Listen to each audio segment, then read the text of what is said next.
पूर्व मुख्य सचिव एल ख्यांगते बने जेपीसी के अध्यक्ष। पूर्व मुख्य सचिव एल ख्यांगते झारखंड लोक सेवा आयोग के अब नए अध्यक्ष बनाए गए हैं। राज्यपाल संतोष कुमार गंगवार ने गुरुवार को राज्य सरकार के प्रस्ताव पर तत्काल निर्णय लेते हुए एल ख्यांगते को झारखंड लोक सेवा आयोग का अध्यक्ष नियुक्त किया है। राज्यपाल ने आशा व्यक्त की कि राज्य में नियुक्ति प्रक्रिया तेजी तथा आयोग द्वारा सभी परीक्षाओं का संचालन निर्धारित कैलेंडर के अनुरूप समयबद्ध और सुचारू रूप से हो सकेगा। आयोग की कार्यप्रणाली में गति एवं पारदर्शिता आएगी। झारखंड लोक सेवा आयोग के अध्यक्ष का पद पिछले 6 माह से खाली पड़ा हुआ था। इसकी वजह से अब तक पूरा लोक सेवा आयोग ठप पड़ा हुआ था। जेपीसी में अध्यक्ष का पद रिक्त रहने का मामला हाईकोर्ट तक भी पहुंचा था। झारखंड हाईकोर्ट के जस्टिस डॉक्टर एस.एन. पाठक की पीठ में राज्य में सिविल सेवा परीक्षा का परिणाम जारी करने की मांग को लेकर याचिका दाखिल की गई थी, जिस पर सुनवाई करते हुए सरकार को जेपीसी के अध्यक्ष का पद यथाशीघ्र भरने का निर्देश दिया गया था। महाकुंभ से लौट रही सांसद महुआ माझी की कार दुर्घटनाग्रस्त। कुंभ से स्नान कर सपरिवार रांची लौट रही राज्यसभा की सांसद महुआ माझी की कार बुधवार तड़के लातेहार में सड़क किनारे खड़े ट्रक से जा टकराई।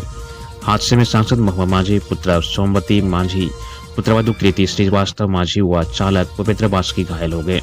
सभी को एम्बुलेंस से लातेहार सदर अस्पताल में भर्ती कराया गया है। इसके बाद सांसद को बेहतर इलाज के लिए रांची रेफर कर दिया गया।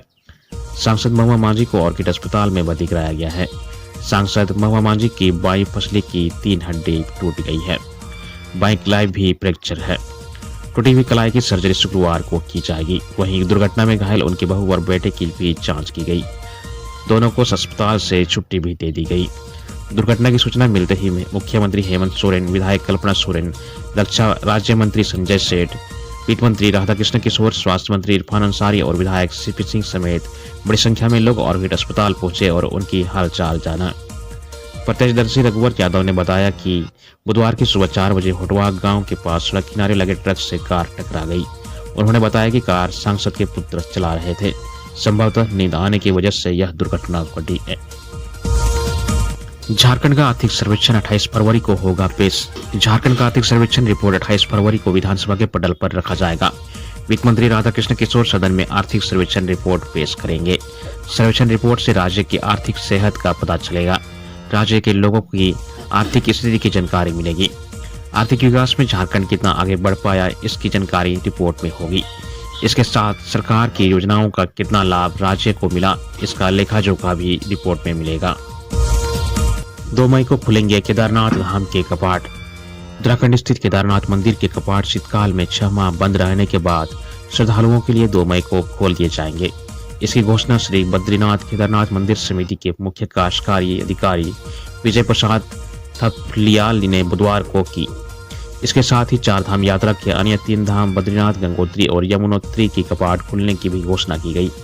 बद्रीनाथ धाम 4 मई को, जबकि गंगोत्री व यमुनोत्री धाम के कपाट 30 अप्रैल को अक्षय तृतीया के पर्व पर खुलेंगे। मैट्रिक परीक्षा पेपर लीक मामले में स्ट्रांग रूम के प्रभारी और 10 शिक्षकों से मांगा स्पष्टीकरण। जैक मैट्रिक परीक्षा पेपर लीक मामले में कई लोगों पर गाज गिरनी तय है। बुधवार को उपायुक्त नमन पीएस लकड़ा के निर्देश पर जिला कोषागार पदाधिकारी ने काज में लापरवाही बरतने पर 10 शिक्षकों से स्पष्टीकरण मांगा है। यह शिक्षक है मनोज कुमार यादव, मनोज कुमार वर्मा, मुंचुन अंसारी, गोविंद झा, अभिमन्यु सिंह, अरुण कुमार गुप्ता, रितेश रमेश, उमेश प्रसाद चौधरी और पवन। पत्र में कहा गया है कि संबंधित शिक्षकों को प्रश्न पत्र को वज्रगृह में भंडारण का दायित्व दिया गया था। इसके बावजूद मजदूर द्वारा प्रश्न पत्र की चोरी कर ली गई। इधर कोडरमा पुलिस द्वारा उस दंडाधिकारी और केंद्र अधीक्षकों को चिन्हित किया जा रहा है जिसने प्रश्न पत्र लेते समय और परीक्षा केंद्रों में बांटते समय सील देखना तक उचित नहीं समझा। प्रश्न पत्र को स्ट्रांग रूम तक पहुंचाने और सभी पैकेट को सीरियल नंबर के साथ मिलानकर प्रश्न पत्र को सौंपने के लिए जैक से भी एक पदाधिकारी को प्रतिनियुक्त किया गया था। लापरवाही इस स्तर पर हुई कि सूत्रों के अनुसार प्रश्न पत्र ढोने के लिए जिन मजदूरों को लगाया गया था उनके सप्लायर विक्की मिर्धा की भी पुलिस तलाश कर रही है। बता दें कि विक्की मिर्धा प्रयागराज गया था। जब उसे मजदूरों द्वारा प्रश्न पत्र लीक करने की सूचना मिली, उसने अपना फोन स्विच ऑफ कर दिया। मुख्यमंत्री स्वास्थ्य बीमा योजना की करेंगे शुरुआत। मुख्यमंत्री हेमंत सोरेन 28 फरवरी को राज्य स्वास्थ्य बीमा योजना का विधिवत शुभारंभ करेंगे। कार्यक्रम में राज्य सरकार के मंत्री, वरिष्ठ अधिकारी और लाभुक मौजूद रहेंगे। योजना के तहत लाभुकों और आश्रितों को प्रति परिवार प्रतिवर्ष 5 लाख रुपए तक का स्वास्थ्य बीमा दिया जाएगा। दिव्यांग आश्रितों को आजीवन इस योजना का लाभ दिया जाना है। चिन्हित गंभीर बीमारियों के लिए 5 लाख तक की अतिरिक्त सीमा अर्थात कुल 10 लाख रुपए तक का अधिसीमा तक का चिकित्सा व्यय वहन किया जाएगा। समारोह में विशिष्ट अतिथि रविंद्रनाथ महतो, वित्त मंत्री राधाकृष्ण किशोर, श्रम मंत्री संजय प्रसाद यादव और स्वास्थ्य मंत्री इरफान अंसारी मौजूद रहेंगे। योजना में बीमा राशि से अधिक चिकित्सा राशि का व्यय होने पर चिकित्सा व्यय का वहन कॉर्पस फंड द्वारा किया जाएगा। योजना में विशेष परिस्थिति में एयर एम्बुलेंस या वायुयान यात्रा की सहायता का भी प्रावधान है। राजधानी में कल बारिश की संभावना। पश्चिमी विक्षोभ में उत्तर भारत में बर्फबारी व बारिश के कारण इसका असर झारखंड पर भी पड़ने की संभावना है। राज्य के उत्तर पश्चिम इलाके खासकर पलामू, गढ़वा, चतरक, कोडरमा, लातेहार, लोहरदगा जिले में 28 फरवरी से फिर बारिश होने की संभावना व्यक्त की गई है। बारिश के साथ ओला व वज्रपात भी होने की संभावना है। मौसम में यह बदलाव 1 मार्च तक रहने की संभावना व्यक्त की गई है। 1 मार्च को देवघर आदि इलाकों में भी मौसम में बदलाव संभव है। वहीं मौसम विभाग के अनुसार राजधानी रांची समेत राज्य के अन्य जिलों में आकाश में आंशिक बादल छाए रहेंगे। साथ ही रात व सुबह में हल्की ठंड रहने का संभावना है, जबकि दिन में तापमान में वृद्धि हो सकती है। मौसम विज्ञान केंद्र के वैज्ञानिक अभिषेकानंद के अनुसार अगले 3 दिनों में तापमान में 3 से 4 डिग्री सेल्सियस की वृद्धि हो सकती है। 2 मार्च से मौसम शुष्क रहेगा।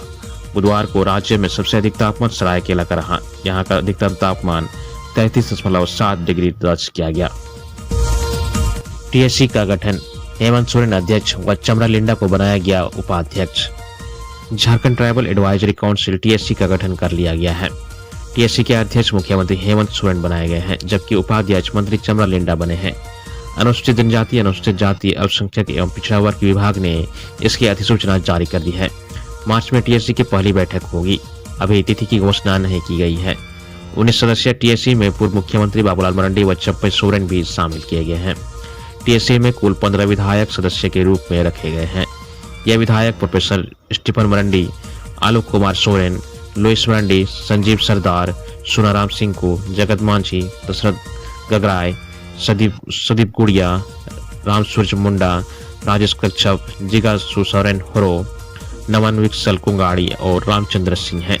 मनोनीत सदस्य के रूप में पुटका निवासी जोसाई मार्डी व रांची के नारायण उरांव को शामिल किया गया है। विभागीय सचिव को कमेटी का सचिव बनाया गया है। इचाक में 2 समुदायों में झड़प में कई वाहनों को फूंका गया। हजारीबाग जिले के इचाक थाना क्षेत्र के डुमरोन गांव के हिंदुस्तान चौक पर बुधवार की सुबह करीब 9 बजे 2 समुदायों के बीच विवाद बढ़ गया। एक समुदाय के लोग महाशिवरात्रि पूजा को लेकर पोल में लाउड स्पीकर बांध रहे थे। इसका दूसरे समुदाय के लोग विरोध करने लगे। इस विवाद को लेकर विवाद बढ़ गया। इसकी जानकारी ग्रामीणों ने इचाक थाना को दी। सूचना पाकर निर्वर्तमान थाना प्रभारी संतोष कुमार सदर दल बल के साथ वहां पहुंचे। वहां दोनों समुदाय के लोगों के साथ बातचीत कर मामले को शांत करा रहे थे। इसी दौरान कुछ शरारती तत्वों ने स्कूल की छत से पथराव करने लगे, जिससे सड़क पर खड़े दर्जनों लोग घायल हो गए। वहां मौजूद पुलिस के जवान दोनों समुदायों के लोगों को समझाने लगे। इसी बीच शरारती तत्वों ने सड़क के किनारे खड़ी 3 बाइक व एक बोलेरो कार में आग लगा दी। इसके अलावा एक मोटरसाइकिल व एक ऑटो को क्षतिग्रस्त कर दिया। वहीं एक मोटरसाइकिल को कुएं में डाल दिया गया। लगभग 1 घंटे तक दोनों समुदायों के बीच जमकर पत्थरबाजी हुई। गांव में तनाव को देखते हुए डुमरोन गांव में पुलिस बल तैनात कर दिया गया है। फिलहाल स्थिति नियंत्रण में है। पुलिस शरारती तत्वों की पहचान करने में जुटी हुई है। महाशिवरात्रि पर बाबा मंदिर में 2 लाख लोगों ने किया जलाभिषेक। महाशिवरात्रि पर बाबा बैद्यनाथ मंदिर में दर्शन पूजन के लिए आस्था का सैलाब उमड़ पड़ा। इस दौरान करीब 2.25 लाख भक्तों ने बाबा मंदिर पर जलाभिषेक कर मंगल कामना की। वहीं शीघ्र दर्शनम कूपन लेकर 7,543 भक्तों ने पूजा अर्चना की। महाशिवरात्रि पर जलार्पण के लिए मंगलवार रात से ही लोगों की कतार लग गई थी तथा बुधवार सुबह पट खुलने से पहले ही कतार करीब 6 किलोमीटर से अधिक लंबी हो गई। परंपरा के अनुसार महाशिवरात्रि पर आज सुबह सबसे पहले मां काली की पूजा की गई। इसके बाद बाबा मंदिर के गर्भगृह का पट खोला गया। सरदार पंडित श्री श्री गुलाबानंद ओझा सहित अन्य पुजारी व तीर्थ पुरोहित गर्भगृह में प्रवेश किए। तेलंगाना सुरंग हादसा बचाव अभियान में लगेंगे और 2 दिन। तेलंगाना के सिंचाई मंत्री एन उत्तम कुमार रेड्डी ने बुधवार को कहा कि सुरंग में फंसे 8 लोगों को निकालने का अभियान 2 दिनों में पूरा हो जाएगा। मंत्री ने कहा कि पूरे अभियान की समीक्षा की गई है, हमने ठोस कार्य योजना बनाई है। अब हमें उम्मीद है कि अब हम 2 दिन में समूचे अभियान को पूरा कर लेंगे। मंत्री ने कहा कि बचाव कर्मियों की जान की सुरक्षा को ध्यान में रखते हुए मंगलवार को बचाव अभियान की गति धीमी कर दी गई थी। उन्होंने कहा कि ढह गई सुरंग से पानी निकालने का काम जारी रहेगा और अंदर लगी टनल बोरिंग मशीन को गैस कटर की मदद से टुकड़ों में काटकर बाहर निकाला जाएगा। उन्होंने कहा कि इसके बाद सेना, नौसेना, रेड माइनस एवं एनडीआरएफ की टीम लापता 8 लोगों को बचाने के लिए एक और गंभीर प्रयास करेगी, लेकिन बचाव कर्मियों की सुरक्षा से कोई समझौता नहीं किया जा